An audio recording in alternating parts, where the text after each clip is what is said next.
तो बीएसपी से निकाले गए नसीमुद्दीन सिद्दीकी अपनी प्रेस कॉन्फ्रेंस में बकायदा मायावती से की गई फोन की बातचीत सुनवा रहे हैं। आपको सुनाते हैं। बात करेंगे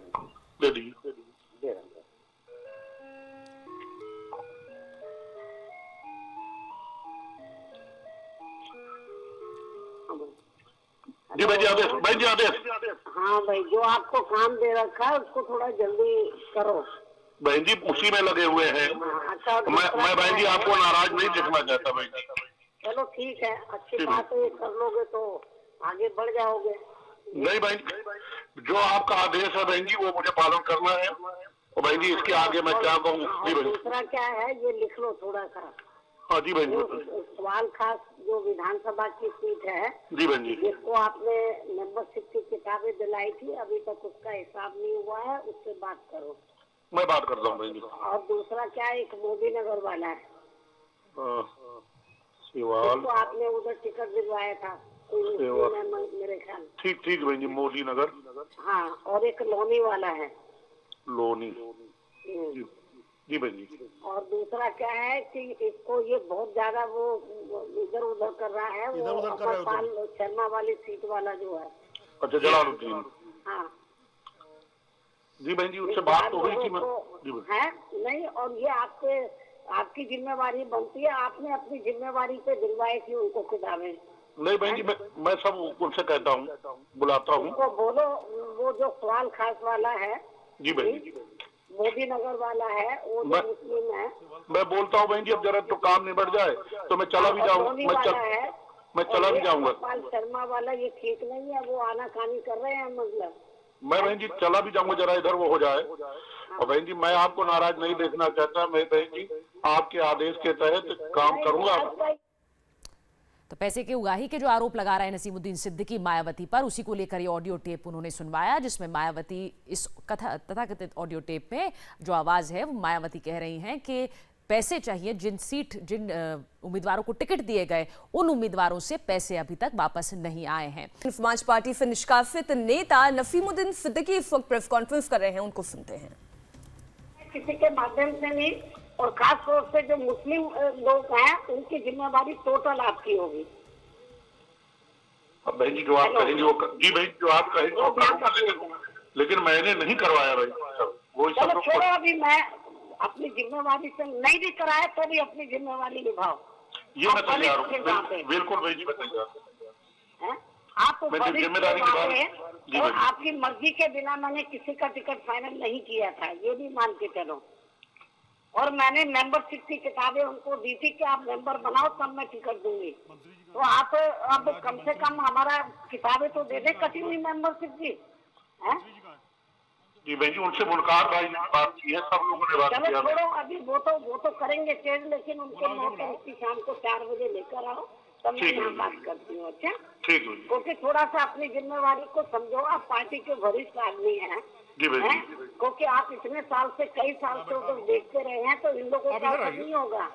तो ये आपके वरिष्ठ आदमी थे, वरिष्ठ होने के नाते मैंने उनका टिकट फाइनल किया और उनको मेंबरशिप की किताबें दिलवाई कि चलो ये जिस समाज से ताल्लुक रखते हैं अपने समाज को मेंबर बनाए, तब मैं टिकट फाइनल करूंगा। ऐसा ना हो कि दलितों का वोट चलते रह जाए। जी बहन, तो इसलिए क्या है कि आप उनसे बात करो और अपना वो हिसाब किताब सब लेकर आए, और 9 तारीख की शाम को 4 बजे आप उनको लेकर आओ, मैं फिर बात करती हूँ। अच्छा ठीक ठीक। और जो आपका काम है उसमें भी तेजी करो, बहुत डिले हो रहा है, ये ठीक नहीं है। और उसी दिन फिर मैं बात करती हूँ। ठीक है भाई जी। एक और वर्ष है तो कई, मैं रोक दूंगा आगे।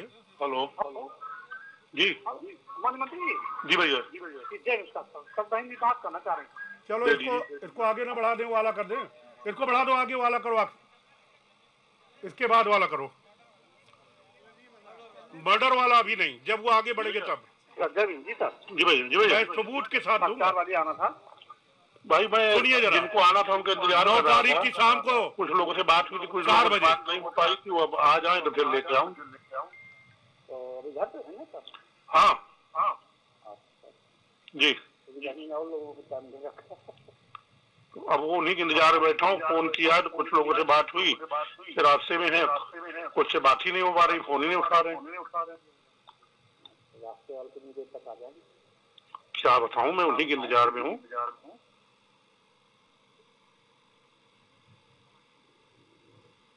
जी भाई, घंटा आधा घंटा कितनी देर में?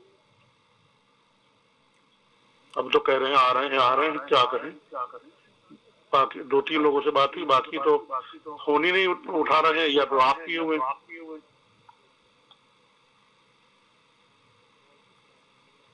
करें क्या? इंतजार कर रहे हैं इनको आना। हाँ, यही बताते सर। हाँ, ठीक जी।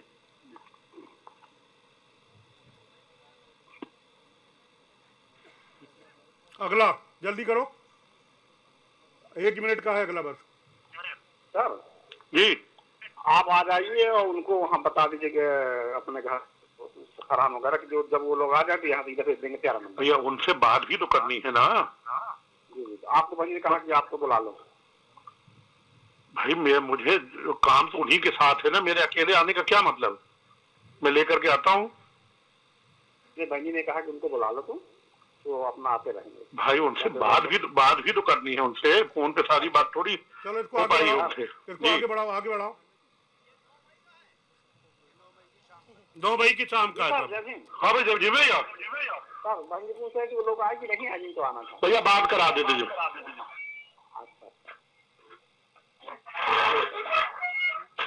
भाई इसके बाद खत्म।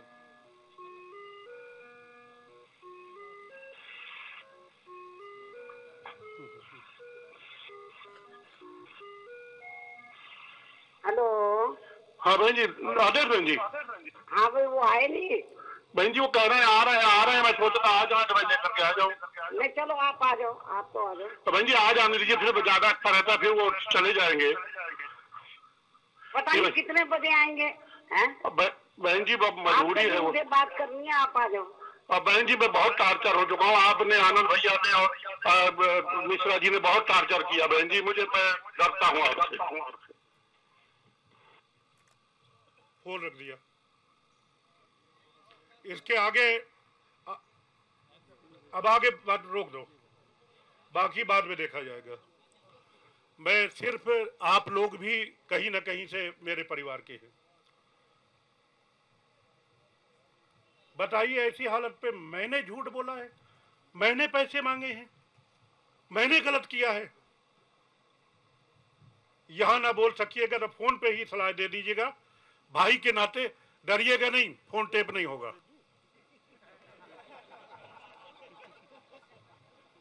सलाह दे दीजिएगा कि मैं क्या करूं, नहीं क्या करूं मैं। बातें बहुत सी हैं, कुछ लोगों का मैं परिचय कराऊंगा, फिर आप लोग सवाल करेंगे, वो जवाब दूंगा। लेकिन उससे पहले हमारे मौजूदा सदस्य विधान परिषद श्री ब्रजेश सिंह बैठे हुए हैं, वो अपनी कुछ बात कहना चाहते हैं। माननीय ब्रजेश जी।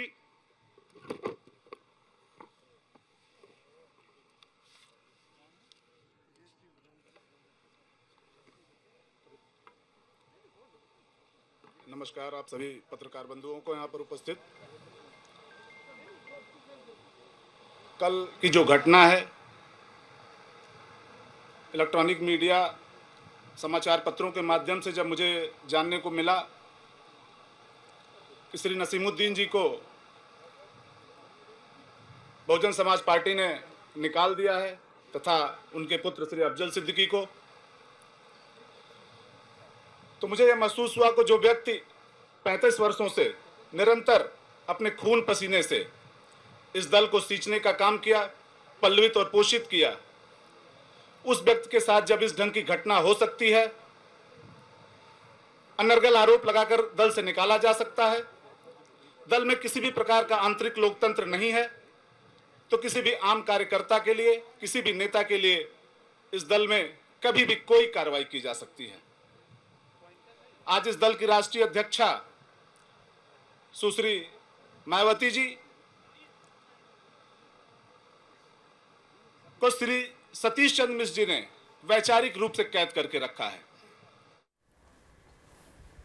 तो नजीमुद्दीन सिद्दीकी ने बड़ा हमला किया है मायावती पर आरोप लगा रहे हैं पैसे की उगाही के लिए, टिकट वितरण के लिए पैसे मांगने के लिए, और इसको लेकर फोन रिकॉर्डिंग्स उन्होंने लोगों को सुनाई। आपका प्रोग्राम मैं क्या सोच रही हूँ, आपको अपना ये काम खत्म करना चाहिए।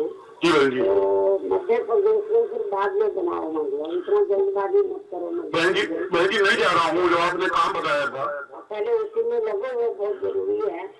अच्छा, और दूसरा क्या है कि मध्य प्रदेश वालों का टेलीफोन आया था, तो मैं उनको बोल दूं कि भाई मैं उनको कह देती हूँ उधर कोई शहरी निकायों के चुनाव होने वाले हैं। जी बहन जी, तो चुनाव के बाद आएंगे उधर। जी बहन जी, कह दीजिए बहन जी। हाँ, तो वो ज्यादा ठीक रहेगा, क्योंकि वो बीपी तारीख बार बदलना जो है ना, ठीक बहन जी, मेरे ख्याल वो ठीक नहीं रहेगा। मैंने बहन जी सबको इकट्ठा किया था, बुलाया था उस मामले में। हाँ, तो बहन जी बातचीत हुई है और भाइयों से बातचीत किया है। हाँ, चलो टेलीफोन करिए जो मिलना। जी बहन जी, आदेश बहन जी, आदेश। हाँ भाई, जो आपको काम दे रखा है उसको थोड़ा जल्दी करो। बहन जी उसी में लगे हुए हैं। अच्छा, मैं बहन जी आपको नाराज नहीं देखना चाहता बहन जी। चलो ठीक है, अच्छी बात है, कर लोगे तो आगे बढ़ जाओगे। नहीं बहन जी, जो आपका आदेश है बहन जी वो मुझे पालन करना है, और बहन जी इसके आगे मैं क्या कहूँ। जी बहन, दूसरा क्या है, ये लिख लो थोड़ा सा। हाँ जी बहन जी। सवाल खास जो विधानसभा की सीट है, जी बहन जी, जिसको आपने मेंबरशिप की किताबें दिलाई थी, अभी तक उसका हिसाब नहीं हुआ है, उससे बात करो। मैं बात करता हूँ बहन जी। और दूसरा क्या है, एक मोदी नगर वाला है, सवाल तो आपने उधर टिकट दिलवाया था मेरे ख्याल। ठीक बहन जी, मोदी नगर। हाँ, और एक लोनी वाला है। लोनी, जी बहन जी। और दूसरा क्या है कि इसको ये बहुत ज्यादा वो इधर उधर कर रहा है, वो अमरपाल शर्मा वाली सीट वाला जो है। अच्छा, जलालुद्दीन। हाँ जी बहन जी, उससे बात तो हुई थी है नहीं, और ये आपकी जिम्मेवारी बनती है, आपने अपनी जिम्मेवारी पे दिलवाई थी उनको किताबें। नहीं बहन जी, मैं सब उनसे कहता हूँ, बुलाता हूँ। उनको बोलो, वो जो सवाल खास वाला है, जी बहन जी, मोदी नगर वाला है, वो जो मुस्लिम है। मैं बोलता हूँ बहन जी, अब जरा तो काम निबट जाए तो मैं चला भी जाऊँगा। मैं चला भी जाऊँगा। अमरपाल शर्मा वाला ये ठीक नहीं है, वो आनाकानी कर रहे हैं, मतलब मैं बहन जी चला भी जाऊंगा, जरा इधर वो हो जाए। और बहन जी मैं आपको नाराज नहीं देखना चाहता, मैं बहन जी आपके आदेश के तहत काम करूंगा। ये तो आपके लिए भी जरूरी है ना बहन जी, मैं कह रहा हूँ ना कि मैं बिल्कुल जाऊंगा, मैं थोड़ा यहाँ वो हो जाए। और बहन जी जो आपका आदेश है, मैं एक एक प्रॉपर्टी बेच करके आपको सौंप दूंगा। मैं बहन जी उसका क्या है, वो तो आपके लिए भी जरूरी है ना। बहन जी मैं आपका आदेश जानता हूँ बहन जी, मैं किसी को नहीं जानता, मैं आपका आदेश जल्दी करा लेना। ये बहन जी इधर निपट करके एक दिन के लिए मैं चला जाता हूँ वहाँ गाजियाबाद। वो जो जिम्मेदारी है उनसे भी करवाता हूँ बहन जी, एक एक आपके लिए, सब बाकी कुछ नहीं। मुझे बच्चों से, परिवार से ज्यादा आपको बहन जी मैंने माना। आपको बताया कि इमेज बहुत बड़ी चीज होती है, उम्मीद बहुत बड़ी चीज होती है। तो बहन जी आपने कहा, मैं सब लगा हुआ हूँ, चल असल संपत्ति सब बेच के अलग कर दूंगा, आपको दे दूंगा। जी बहन जी, बैठ जाइए। हाँ भैया जरूर। और ठीक है। अच्छा, कोई बैठा है क्या बहन जी के पास? बात हो जाएगी बहन जी। मैं यहाँ आ गया था गाजियाबाद, जो मेंबरशिप किताबें आपने जहाँ पड़ी हुई थी वो कलेक्ट करने के लिए। तो बहन जी ये जो सवाल खास वाले हैं, कुछ और बता रहे हैं कि राव को उन्होंने कर दिया था दूसरे ढंग से। तो मायावती टिकटों का हिसाब मांग रही है, पैसों की मांग कर रही हैं, आरोप लगा रहे हैं नसीमुद्दीन सिद्दीकी, और ऑडियो क्लिप्स भी उन्होंने इस प्रेस कॉन्फ्रेंस के दौरान सुनाई। इसी बड़ी खबर पर बने हुए एक छोटे से ब्रेक के बाद होंगे फौरन हाजिर।